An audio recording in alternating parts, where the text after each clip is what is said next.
If you haven't heard about Anchor, it's the easiest way to make a podcast. Let me explain. It's free. I could probably end the list right there, but I'm going to continue. There's creation tools that allow you to record and edit your podcast right from your phone or computer. Anchor will distribute your podcast for you so it can be heard on Spotify, Apple Podcast, and many more. Speaking from personal experience, creating a podcast felt so overwhelming. I didn't know where to start, but using Anchor was a no-brainer. Their website and app is user-friendly. You're able to navigate through it easily. It's pretty cool, guys. You can make money from your podcast with no minimum listenership, and it's everything you need to make a podcast in one place. A one-stop shop. Download the free Anchor app or go to anchor.fm to get started.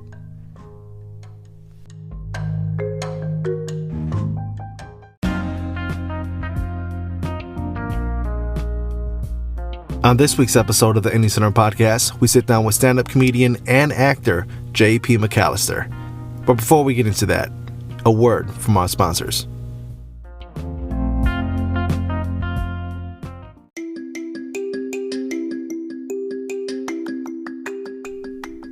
This episode of the Indie Center podcast is brought to you by Spotify, the place where you can listen to your favorite artists and podcasts for free.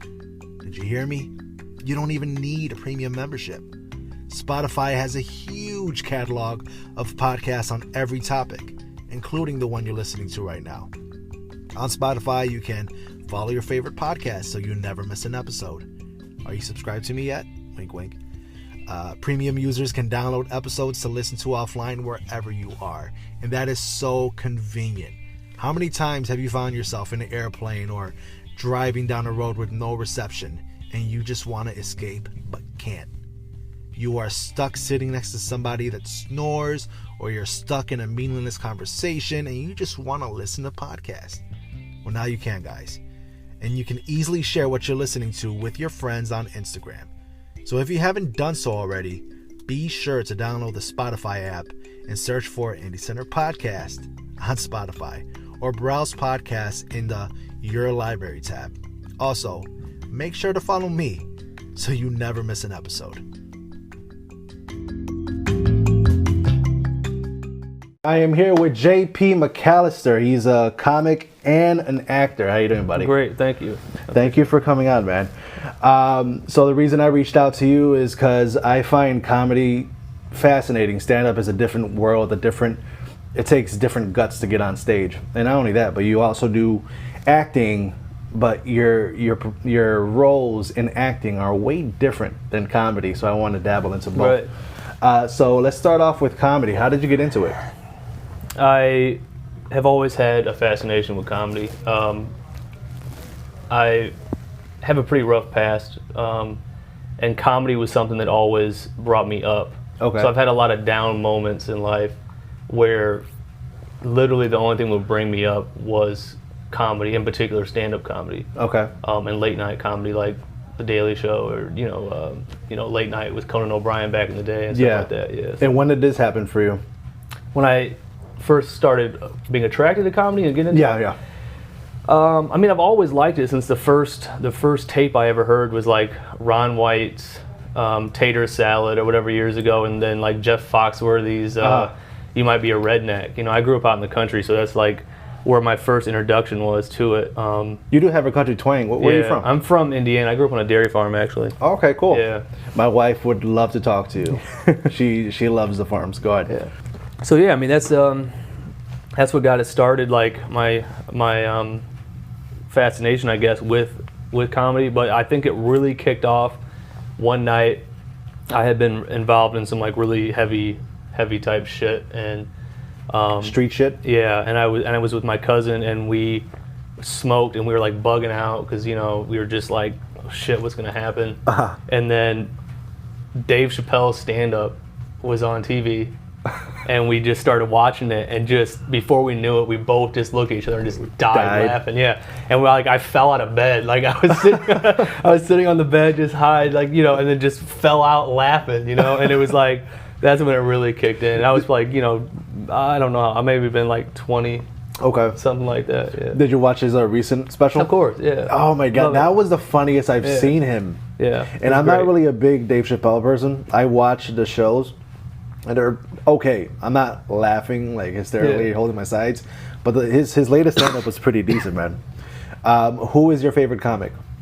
It's really a cross between I say Dave Chappelle off top just because of that moment. Okay. But I would also have to say Ron White because he was my initial, and I love his style of comedy. It's like that. I don't know if have you ever seen his stand-up special? Yeah. He just stands there, him and a mic, cigar, glass of whiskey. The older guy, right? Yeah, the older guy with the white hair. He wears a black suit. He's almost like a Johnny Cash type persona, and he just tells stories. And it's like, and it's great. It's not physical comedy. Yes, it's not physical at all. He's just telling stories, and I can relate to him because in his thing, he's kind of like a drunk and he gets arrested and all this. Yeah. So that's what I actually kind of mimic my comedy style after just a little bit. Okay. So you just stand there with a cigar and whiskey? I don't do that, but it's the storytelling aspect of it. That's cool. One comic that is around that realm of Ron White, right? Larry the Cable Guy. Yeah. I can't get into him. Yeah, I'm not. I was in his first special, but then it just you got to move on to a different level, and his stuff was just kind of the same. Yeah. Is his accent real? Because I heard that his whole thing is fake. It's fake. Yeah, I heard that everything about him is fake, which I'm not hating on him. If you can do that and make $40 million or whatever if you could keep up that whole gimmick, right? Like Miss Cleo, call me now. I mean, just to brand that is amazing. Like he went and did the Get Her Done thing. I don't know if you remember. And they had hats and like it was a whole movement for like 5 years of So that's amazing. Yeah. But I'm not. Yeah, and I have laughed at his stuff. Don't get me wrong. But it's very But it's kind of. It's not very deep. It's not. There is no evolution. It's just exactly the same stage. So what is your writing process? Because you say you kind of try to mimic Ron White in your style. So what is your writing process? Well, technically I don't write at all. I never touch pen to paper except for before I go on stage, I'll make a set list. Really? Of stories that I want to tell. And the rest is written in my brain. It's like I have a premise. Like I'll have because all my stories, I'll just say this, my comedy is completely true. Yeah. The base of all my stories that I tell. So it's kind of like the movie where you say based on a true story. Yeah. So like I'll change a little bit for a punchline or something, but the story base of every story that I tell is true. So it's like I'll be thinking back on a story something I've been through, and then I'll be like, how can I make it funny? You over exaggerate parts of it. And then I just tell the story. Yeah. So with you never really putting pen to pad, have you ever in your 9 years of comedy ever gotten on stage and just Yeah, when I used to write my comedy. So when I started, When I first started, I tried to write jokes because that's what Google told me to do. For real. I didn't know any comedians, so I was like, how do I become a stand-up? So I Googled it, and I literally followed step by step what to do. And down to the T, to the comedy writing, to where to go to start, how to, brain, everything, every aspect of comedy I Googled. I didn't ever ask another person. What? And the first time you Googled something, you took that to heart? The first thing, I just put, Googled, how do I become a stand-up comedian? And that came up like, you got to come up with like 3 to 4 minutes of good, a couple jokes, find an open mic, go to the open mic, try it out, and and expand from there. So that's what I did. I wrote down, and during that time I was really into like Louis C.K. I was into. Oh, he's funny. Yeah, and I was into what's that guy? He's got his own show, where they show videos. Daniel Tosh. So I was into that style. So you're into raunchy. Yeah. So I was like, let me try that. Mm-hmm. And so I did for like the first couple times that I did it, and they actually landed really well.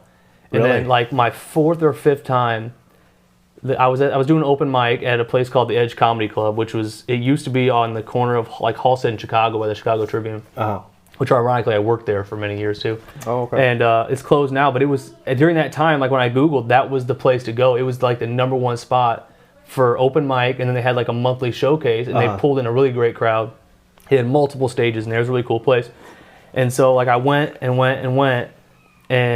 like my 4th, 5th time, he was like, hey man, next time I think I'm gonna put you on the monthly showcase, you're really good.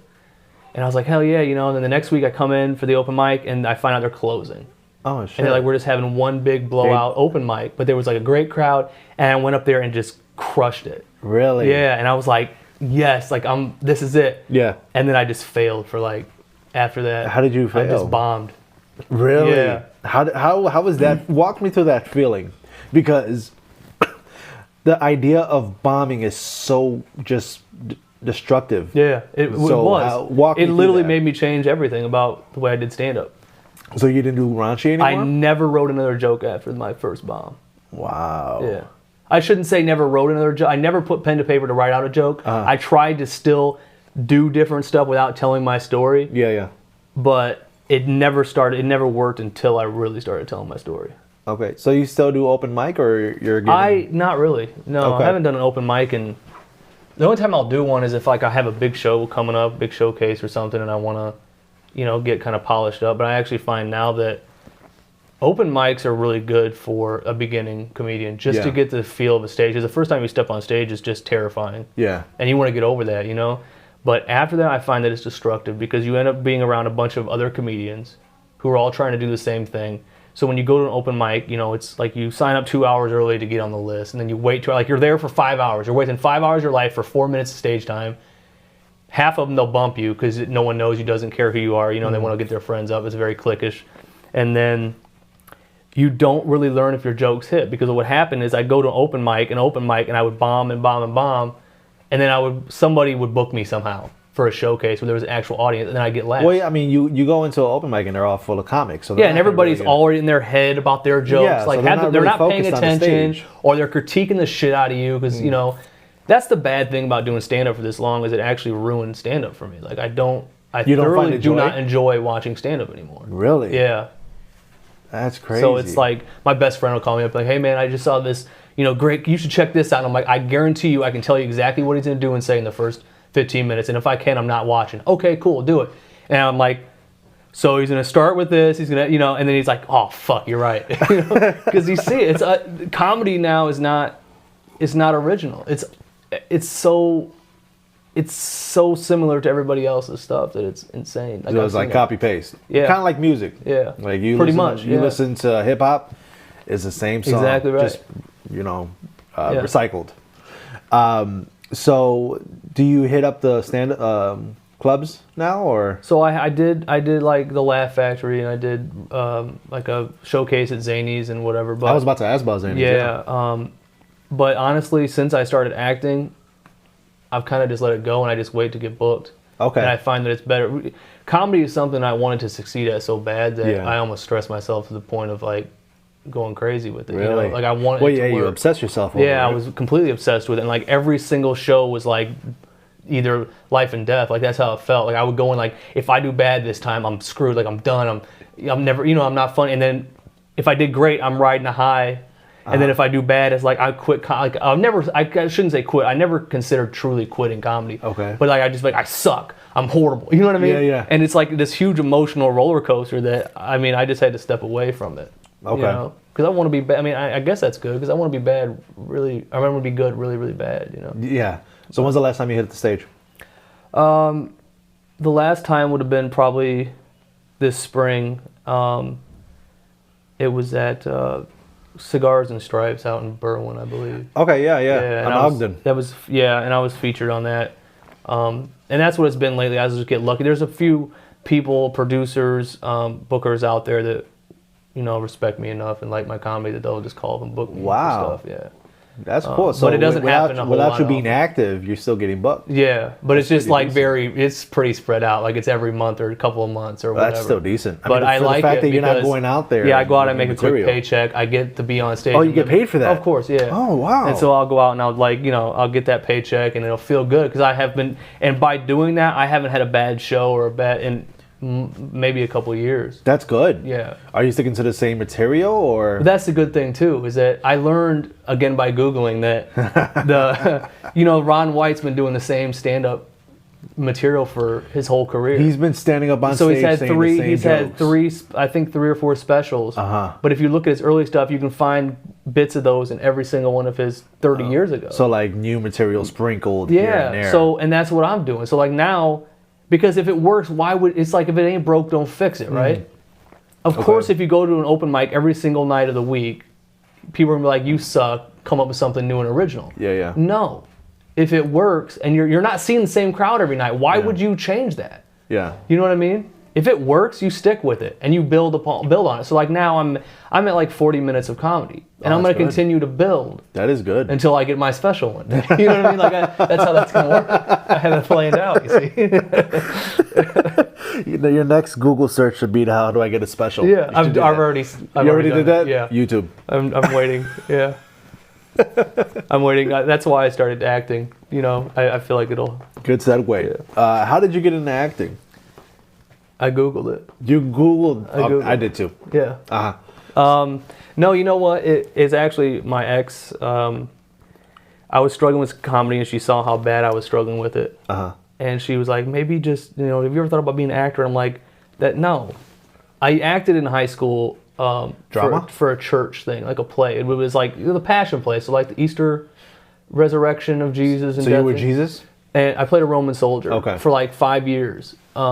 And it was actually, looking back, it was actually a really big theater thing in the area I was from. It played all week long. It's a paid thing. Yeah. Tickets and all. Like, it was a big thing. Look at that. And I had like, a couple lines. Like I think I'm the one that either stabbed Jesus or when he was on the cross, or I asked him if he wanted water, and I put the sponge up there with whatever it was. I can't remember what in the Bible what it was, but anyway. So I did that, and I thoroughly enjoyed it, but I never took it serious. And when I started to become a comedian, that was kind of like looked down on, like being an actor. Yeah, it's kind of like selling out. Like right, because if you look at it though, and this is why I became an actor, and I really took it seriously now, is because I want that comedy special, and I realize that you have to do something else. If you look at every famous comedian in the game right now, they've done some acting, and it's helped their career. I mean, Kevin Hart, he was in a few movies before anybody knew who he was. He was the person I was thinking of when you said that. I mean, across the board though, and Jeff Foxworthy's done a bunch of, he's done his own movies. Like, so that's kind of to truly make it as just a comedian. I mean, even Louis C.K., how many times was he on? He has his own show. Late night television. Yeah. And he had no fame and really wasn't making any money. And then he comes out with this show, and all of a sudden he's one of the biggest, comedians in the world or whatever. I could watch his specials and just laugh my ass off. His take on everything is like the way he talks about his kids. Yeah. I mean, he loves his kids. I love my girls, but the way he talks about them, I laugh because I could relate. Yeah. Continue. So you decided to get into acting because that's the best way. She said no. I didn't think of that until after. She kept saying, well, why don't you go do acting? Why don't you try? And I'm like, no, I'm a comedian. Die-hard comedian, that's it. And then she's like, well, you could like do extra work. That way you're making some money. You're not selling out, but you're just going out to make a paycheck. At least you're getting paid to do something you kind of like, whatever. And I'm like, no. And I kept telling her no for like a year. I'm like, there's no way. And then one day I was just like frustrated, and I'm like, man, I gotta do something. And she's like, hey, here on my phone, Chicago PD, and and I'm like, oh, that's all I gotta do. You just send in your name and your height and weight and your couple pictures that I take in front of a white wall, and that's it. And I can be on TV. Like, fuck it, let's try it. And it pays. I'm like, yeah, I'll go. When did you start BG work? So like maybe 2.5, 3. I don't remember the exact day, but it was probably 2.5, 3 years ago. Okay. And so yeah, I just like anybody else, I just started submitting only to PD. Really? Yeah, because that's the only one she showed me, and I wasn't interested enough to really look into it. So I did it for like 3 weeks straight. Everything I saw that I thought I could do. And then all of a sudden I get one of those availability checks things. Yeah, and it was like, hey, can you play like a guy at the police station? I don't know if you've probably done the police station scenes or know someone has, where they do it at SinSpace Studios. Yeah. And and it was one of those things, one of those bad guy things. And so I went in there, and of course they tell you bring your 3 wardrobe options and all this stuff. So like, of course I obsessed about it that night and spent so much time on trying to get this shit together. Was this featured or just no, just regular background. And I show up. I remember that I showed up that first day, and they were like, I walk up with my suitcase carefully packed with all my options. The guy's like, hey, you're playing a criminal, right? And I was like, hey, he's like, great look, you nailed it. And I'm like, these aren't even my options. Like, this is just my street clothes. What the fuck? And I was like, oh man. He's like, oh. And I told him, I was like, yeah, this isn't my options. He's like, oh, well, you look great. Was it the skinny tall guy? Yeah. Yeah. Yeah. Okay. Yeah. So I was like, okay, screw it, And that was the first time I ever did background work. I'm like, I guess I'm a natural. So that was. So talk about criminal work. You have not reoccurring as the same character, but you've done a lot of criminal characters on PD, right? Yeah, I've been featured on a few things, and I mean I don't think I've ever gotten anything that wasn't criminal for PD for sure. Okay. But I did background for Med. After that, I started like, oh, this is easy, and it's kind of cool being on set, and I'm learning so much, Yeah. And so then, of course, I started going for everything else, and I actually got booked for tons of other, like general pedestrians with cars, and stuff like that. I mean, I got a feature on Shameless one time where I wasn't a criminal, but I was just an asshole that threw a cup, and like this kid's mopping up. Like, this old guy is at a store, and he's just mopping up in the restaurant, this big mess, and there's this young manager yelling at him, and Frank Gallagher's looking in the window trying to decide whether or not he wants to go straight or not. Yeah. And he sees this old man getting yelled at by this young kid, and that's when he's like, screw this, I'm going back to what I used to do, And I just walked by and like just trashed the place with a cup, right?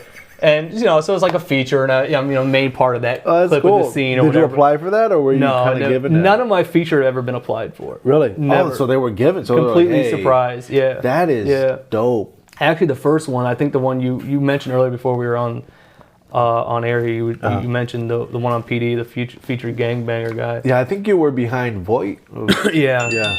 And that one, I didn't know I was featured. I remember they were like... I think they picked it the day of. Right? Yeah, so like I don't think... I didn't submit for it. And they were like, hey, you want to come play like a gangbanger? I'm like, yeah. It was between you and Chris Haney. I remember that. Yeah, I don't remember if it was between anybody, but I just remember that they were like, yeah, you come on in. And they didn't ask about wardrobe or nothing. And I show up, and they have this whole wardrobe picked out for me based off of stuff I sent in the past. Okay. But even then, I still didn't know. They didn't say feet. It was still the 88 for 8 or whatever. Like I wasn't thinking anything. And they bring us in. We're having fun. We bring it, and we meet, what's his name? The Hispanic guy that plays Hector in all his films. Oh, yeah. Noel G, yeah. And we're like, oh, this is cool, And then they break it down what we're doing, and we're all looking at each other like, holy shit. Like, this is actually one, like, background is, Yeah. You think you're on camera, you aren't, or whatever. Yeah. But this is one of those where you're like, okay, this might be a real shit. Yeah. But again, they never said it, and they never told us it. It was like, until we're on there, and then we're all kind of looking at you like, okay, they're going to pay, like, they should pay us for this, because we're, And then now, of course, like, that scene, like, when we saw it live was crazy, because we were definitely very, very featured. Oh, yeah. Yeah, I remember seeing that clip, and I'm like, oh, I know that guy. Yeah. I worked, my first day on set was with you, and we were walking together past the fire truck, and I was like, I know him. I know him. Chicago Fire. Chicago Fire, yeah. Yeah, when you were telling me about Captive State, you were an inmate over there? Oh yeah, I forgot about that movie. Yeah, but that was a rough day. Did you work that? I did the cattle call for the Bear Stadium. Yeah, okay. Oh, that was this was a cattle call too, pretty much, where they just had us, like 100 of us lined up, distant background, just marching to this invisible spaceship or whatever it was. But it was like 20 degrees. A green screen? No, they didn't even have that. Like really? They just had us walk on the pier, and it was like 4 o'clock in the morning. 20 degrees outside on Lake Michigan on the pier, wind whipping across. Like, it was horrible. And then they're like, "Hey, take your hat off," because we had to look like we had been. Yeah. We were, what do they call them? Not fugitives, but just refugees down and out, being shipped off somewhere to some prison camp. And we were like, so they stripped us of our hats and gloves. Oh, it was awful. And you only got the base 88 for 8. 88 for 8. Oh, yeah, it was awful. God. I never even watched the movie. You didn't? No. I was about to ask you. Because I'm like, there's no way I was seen in the movie. I haven't seen it at all. I know one of the BGs on the Bear Stadium ended up getting a nice big bump. Really? They ended up getting sacrificed for whatever it was. I have no idea. I didn't watch the movie. Yeah. What is your favorite film that you've done for indie? Where you at? Well, I think the one right now would be The Follower. Okay. And that's just because of many reasons, actually. The type of character it was, the type of story it was. So it's a short film about, it's like a domestic abuse short film, but it's more of like the mental and emotional abuse as opposed to, there is some physical abuse in there, but it's pretty deep. You know, so that's like the subject matter is great. The other reason I like it is because of the level of actors that I worked with on that film, which was John Sater from Chicago PD. Oh, no way. Yeah, and Kara Kilmer from Chicago Med. Oh, that's dope. I didn't know that. Yeah, and also, it's also been like going to a bunch of film festivals. So like the 14th is going to be at the Studio City Film Festival in LA. So I'm flying out for that. Was that, you're going? Yeah, for sure. Oh, that's awesome. I can't miss that, you know. That's awesome. Yeah. So I saw on your reel you had a scene with John Sater. John Was Sater. that the one? That's the one, yeah. And you're playing the abuser. Yeah, well, no, he's the abusive one. He is the abusive one. And I'm kind of like, without giving too much away, because it's not released yet. You're good. I'm kind of like his, not his little brother, but I look up to him, and he's kind of teaching me his ways, and he's kind of trying to hook me up with his daughter. That's probably the most I should say. But wow. Yeah. So that was like was an amazing experience across the board. How did you get that? So as we were talking about earlier, that feature on Chicago PD. When I was on set, I ran into Patricia Fontaine, who is the script supervisor for Chicago PD. And so she saw my tattoos, and we just started talking, and she was telling me that she works, she started a non-for-profit called Patrick Lives On. And what happened was her son was murdered, and, you know, shot in the back or whatever, and, you know, in cold blood. And so she started this non-for-profit that helps raise money for after-school programs for teens, and not only like to sponsor teens that can't afford to get into after-school programs, but also for those after-school programs. So they, like scholarships and all kinds of. I mean, it's amazing what she's doing. Oh, that's great. Yeah. So she was telling me about that, and of course, like I've told you, I have a rough past, and it started when I was really young. Yeah. Like I went to prison when I was 16. I was tried as an adult when I was 16. Oh shit. Yeah. So like I could kind of relate to her and stuff she went through. So by that, I started working for her non-for-profit. Okay. And then we just were talking, and she's like, "Hey, you know, would you be interested in doing this role?" And I was like, "Oh yeah, of course." No question. And even then, I had no idea. Like, you had no idea what it was. I mean, on the bill? Well, she told me like within the first time or two we talked about the film. Yeah. But I didn't know what it was going to be or like how big. Like now it's becoming, you know. Yeah. Yeah. That's pretty cool, man. Yeah. I didn't know that. I thought on your reel it was an episode of PD. I was about to ask you about that was independent. That's pretty cool, man. Yeah. Congratulations. I appreciate it. What is your take on typecast? So I was looking through your resume, and I seen a lot of your roles, and the one thing they had in common, they were criminal. They were robbers. They were killers. So I want to get your take on typecast, because you're a comic. Yeah. But the roles that you play on film are opposite. So what do you have to say about that? Well, you say that because you don't know the type of comedy that I do. So I tell you, I'm a storyteller. Yeah. So in a way, I'm playing the same thing on stage. Okay. In a very real way, you know? So when I tell somebody I'm a stand-up comedian, the first thing they think of is it's like, ha, ha, ha, jokes. That's exactly what I think. You've met me, so you know that I'm not a goofy. No. You're pretty serious. I don't joke around a lot. I'm not, big into knock-knock jokes. Yeah. But, I like to have fun, don't get me wrong, but like that's, so when I go and do stand-up, that's one thing that I have going for me is that I'm different in that way. Yeah. There's no other comic out there that I've ever met that does what I do. I have to agree with you. Because, go ahead. So when it translates to acting, it's kind of the same thing. I'm not really stepping out of my comfort zone, which for me it kind of, in a very selfish way, it bothers me because I want to be an actor. Okay. Right. You want to challenge yourself? I shouldn't say I want to be. I am an actor, so I'm constantly applying for roles outside of that. And I've talked to my agent, like, I want other shit. And she's like, oh no, for sure I can get you those, for sure. But then when I get the call, it's like, hey, you want to go audition for a gangbanger for Claire Simon? I'm just like, I mean, yes, of course I do. But what happened to other shit we were talking about? You know what I mean? Like, can I do something else? But I'm not going to complain either. Yeah, you're not going to turn it down. It's a paycheck. No, and it's great. Like, it also kind of helps, without getting too deep, it also kind of helps me understand my path in life. You know, like, when you're 16, you're sitting in a jail cell, prison cell, you're like, why me? Or like, when you're in your early 20s and you're running from the cops, you're like, why me? But then it all kind of pays off now. Yeah. You know what I mean? Same with like the tattoos. Like I'm covered in tattoos and everybody's like, you're an idiot.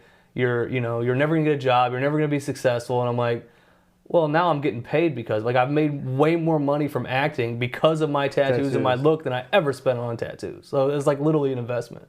You know what I mean? Yeah. And I can tell people that and they'll be like, oh, I guess you're right. You know, like how can you argue with that? You know? Yeah. You know what? Next time you're on stage, you need to let me know. I want to go, and I'm going to take my wife. Right off the top, I'm going to tell you, I would be scared to laugh in front of you because of the way you look. Yeah. And I don't know your stance on stand-up or how you do it. I'm intrigued, and I want to know. So next time you do, and I know you get booked once a month, every other few months, let me know. I mean, my next one's in November. I can't remember the exact date, but I can tell you before. You're already booked. Yeah. Please let me know. Let me know.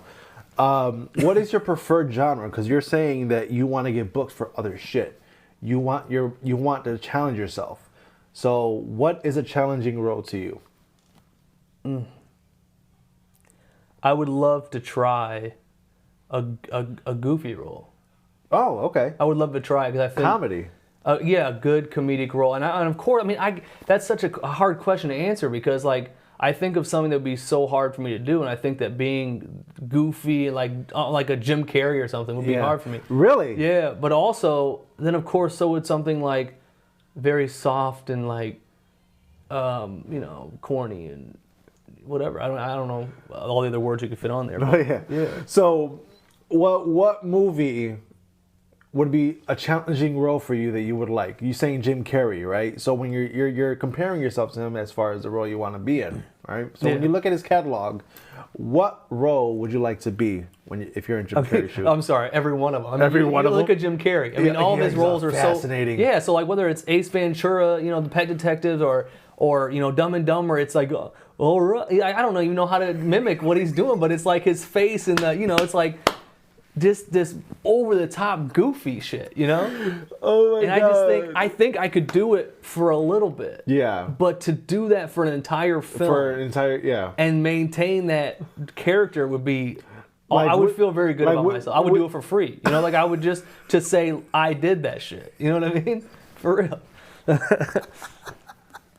So when I say when you ask about that.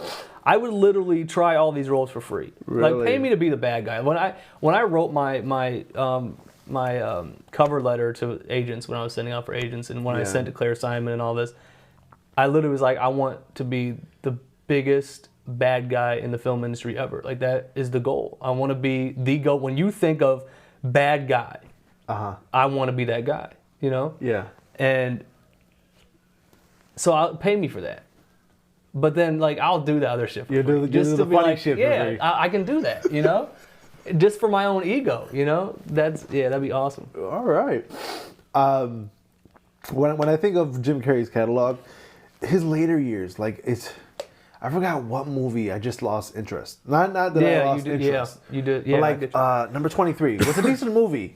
But everything after that is like, oh my God, he's going dark. Yeah. I can't get into it. I love the 90s. That's where I live. Yeah, that's his. Yeah, that's where I live. That's his little sweet spot right there. When you say Jim Carrey, that's it. That's the only thing. Ace Ventura, Dumb and Dumber. Yeah. What other movies did he play in? But they all live with inside me because when I was younger, he was my god. It's kind of stupid to say that, but he was. I get it. When I looked up to him, I'm like, oh my God, I want to be just like him. But I was looking through your website, and I'm gonna share the link with you guys on the post credits and also on the Facebook page. If you guys aren't following it, please follow it on Indie Center. Just search Indie Center Podcast on Facebook and you'll find it. But I was looking through your website, and I like the way you sold yourself. So I want you to explain the importance of branding yourself. Well, again, when I Googled how to become an actor, it said that you need to be honest with yourself, and it said that you need to know who you are. Okay. It's not a casting director's job to figure out who you are, or an agent's job or anything. It's your job, right? So when I say what I say, I have to say it with conviction. You have to believe that that guy, right? Yeah. So how are you going to sell something if you don't believe in it, right? Is that answering your question? That is. Yeah, I mean, it's highly important. You have to be able to believe in yourself and sell that to somebody in order for them to buy it. Period. So that's like the most important thing to probably. I mean, I say this now with how many years of experience, not very many, and not a whole lot of credits to my name, but so far, like, it's proven factual. Like, this is who I am. But having that mindset so early on, it's really important because a lot of people get lost in the whole entertainment thing, right? They think it's all about just look at me, but they're not really focused on themselves and branding themselves. They're just saying, I want to audition, I want to do this, but they're not doing anything about it. So the fact that you're going out your way, you created your own website, that's pretty impressive. And you have stuff to show for it. You got links, you got a bio for yourself. You're selling yourself with saying that you have, makeup for your tattoos. I think that's pretty dope. And I know there's a lot of people out there that do it, but it's really important, especially for you, that you're doing it so early on in your career because you're 4 years in, right? 4 years in comedy. 9 years into comedy, 2.5 years in acting. Yeah, so doing it so early, it's so important, and it's great that you have that mindset. So I really wanted to touch base on you on that because I think that's really important, especially for the actors that are starting off. Well, I don't want to get preachy or anything. No, you're good. But a lot of actors or a lot of people that I know that, and I'm sure you got them too in your circle of friends, that all they do is talk about what they want to do. And they never really do it, or they start something, they don't finish it. They, it's all, they're more worried about fame and all this. And I just want to get booked for my next role. Like, that's all I'm trying to do. So like the comment about the tattoos, it became because I need people to know, like, I will be that bad guy. But hey, I can do anything. I'll cover this shit up. I literally went and I literally went to Walmart and bought makeup and learned how to put it on to cover my tattoos. So if I had to, I can do it. That's a technique that I would like to learn. It's not that hard. It's not? It's not. Did you YouTube it? I did YouTube. You can YouTube it too. I bought 3 products because that's what it said. And I did them, and then I figured out that with 2 products, you can actually do the same thing, and it simplifies it. So yeah, and I can do a better job than, like, so when I go to the makeup trailer, they're like, they do it, and I look, I'm like, I can do better than that. Your job is shitty. Did you tell them that? Yeah, absolutely. Absolutely. When I did The Follower, they had the whole crew was from Chicago PD and Chicago Med and everything. Like, the whole cast, crew, everybody was from NBC, and I told them, like, look, I can do better. Give me your palettes. I can do better. Yeah, I can do it myself. I got my shit right here in my bag. I carry it with me when I go. You carry it with you everywhere you go? No, when I go on any roll or anything. Just in case there's that split second, like, hey, if we could lose that one tattoo. Because that happens. So like the follower, she's like, well, just leave one neck tattoo. Because, so it's, you have that. So the whole idea was like what you said with the bio was just like, you got to make them aware again of who you are and what you can do. And if you're just going to put, hey, I'm an actor and I want to really be an actor, that doesn't help them. Yeah, and that's a great thought for investors. Explain to the investors why they should invest in you. You are the product. You are the brand. Why should I give you the money? And if you're able to speak to yourself and why you should, invest, then that's freaking dope, man. Yeah. That's a great takeaway. Even so just recently, I actually just got the email yesterday that I landed the role of playing. I can't technically say who it is. His name is Jim, but it's the story of the Trayvon Martin murder. Oh shit! Yeah. Congratulations! Thank you. So it's a short film about that. It's called 71 Seconds. So I'm technically not playing George Zimmerman. Okay. We'll say that, right? Yeah. But like when I went in, I told them like right away out the gate, I can cover my tattoos. Because they're like, take your glasses off. Why take my glasses off? What do you see? You see teardrops. You see, and I'm like, I took them out. I can cover all this before we even start. I want you to know that. You know what I mean? And it helped them. They were like, it's good. Thanks for telling us that. Yeah. Because it helped me land the role. I'm sure of it. Little things like that. You have to cover everything. You can't just. Yeah. You know what I mean? You're a businessman. I'm trying to figure it out. But you're on the right track, man. I think that a lot of that has to do with just who you surround yourself with. And I was blessed by meeting Patricia early on and being around like that. That's why the film The Follower was such a big deal, because I got to work with people who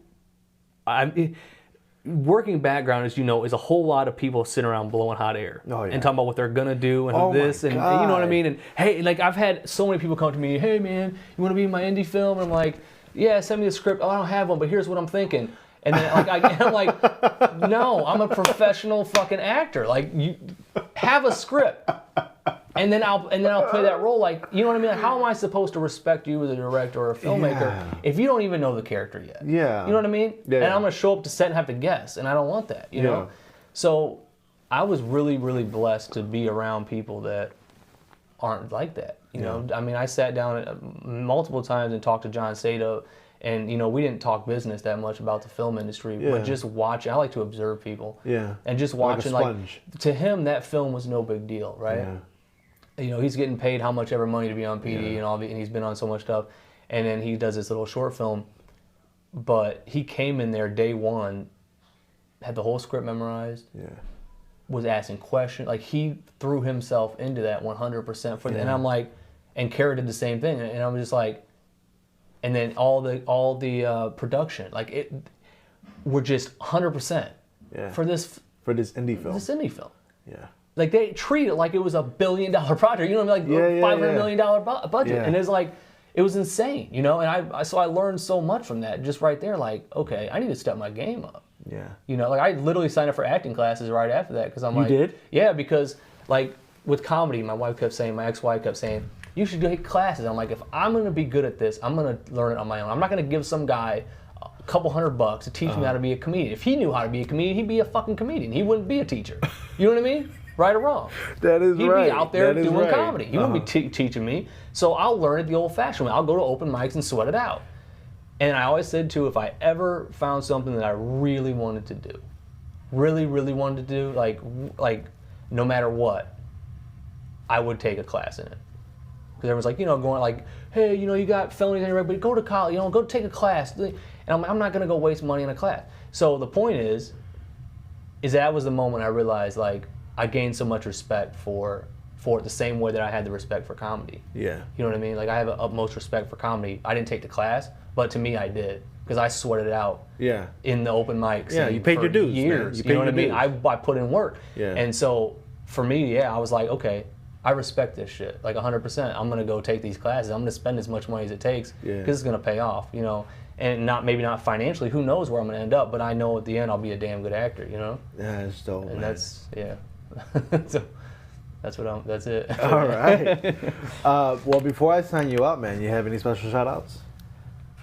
Yeah, I mean, shout out to Patricia Fontaine, obviously, and Patrick Lives On, and I would hope anybody that listens to this look it up. It's Patrick Lives On, oneword.org. Okay. And we have events every year. Now we have a film festival every February or March, so the deadline is in February. Okay. For short films, and so like if anybody's listening that wants to do a short film, that's the deadline. And what are the requirements for it? So the requirement is less than 20 minutes. Okay. And no gratuitous violence or nudity or whatever. And special preference will be given to people that do like thought-provoking stuff, you know, social justice type stuff. Yeah. But that's a really big event. It's at Resolution Studios, and if you want to rub shoulders with people that are really in the indie film scene, not people at your you know cattle call for extras and stuff, like real people that know what they're doing to take it serious, you want to go. Even if you don't put a film in, it's like $20 to get in. It's catered by like Cooper's Hawk Wine and Tito's and like Madsen's Steakhouse and like, you know, so it's like this great, you get your money's worth and you see all these great indie films, and then all the money goes like back to get kids off the streets, man. Like how important is it? You know what I mean? Like that is really important. Yeah, so I mean that's kind of off subject, but like we're in Chicago right now. Yeah. And it's it's violent. And everybody talks about what can we do, and we march downtown. You got to make the change, man. Yeah, but if you want to see the change, you got to. Oh, we're going to go march on Lakeshore Drive, far away from the violence. But we're not going to give $20 to a cause that's going to actually take kids off the street. Affect anything. Yeah, so I mean, affect traffic, man. Yeah, exactly. So, like I said, not to get too off topic, but that's like, so shout out to Patrick Lives On too, just for doing that, and then also giving me a chance. We're doing another film. We're going to start filming another film in February that is about. It's more I'll be playing a gangbanger. Good. Yeah. Good. Well, and I told her that's cool, but but anyway, so yeah, I mean, shout out to them, man. And like, go to the website patricklivеson.org. Donate $10. It's literally, I mean, I can tell you, it's going where it's supposed to go. This isn't one of those things where the money is just going to somebody's pocket. Patricia doesn't spend this money. Yeah. She doesn't need to spend the money. She's the script supervisor for PD. She's making enough money. She's good. All this money goes back into the community. So, like I said, go check it out. They have the film festival. Next fall, they have this, actually, speaking of comedy, I should have mentioned it earlier. So next fall, we're working on possibly doing a comedy thing. Okay. So last couple years, it's been like, it's been a kind of variety show where the stars of the Fire Med PD all get together and like they'll sing and they'll just do weird stuff. And they have like this, VIP event where you can spend extra money, and again, all the money goes back into the community. Yeah. And you can go and you can meet all these celebrities and you can take pictures with them and get autographs and all this. But next year we're thinking about maybe switching them to do a little comedy, So it's like, again, just go to the website, man, and come to the event, donate some money, man. It's great.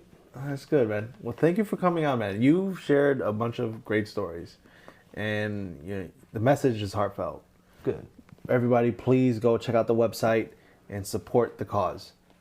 I'm looking forward to that comedy event. I'm looking forward to the invitation in November. And people can also look on my web. That will be posted on my website. Yes. We talked about branding, and I'm not great with my comedy on the website, as you can tell. There's not a whole lot going on there, but it will be on there in the next week or so, and the date will be there.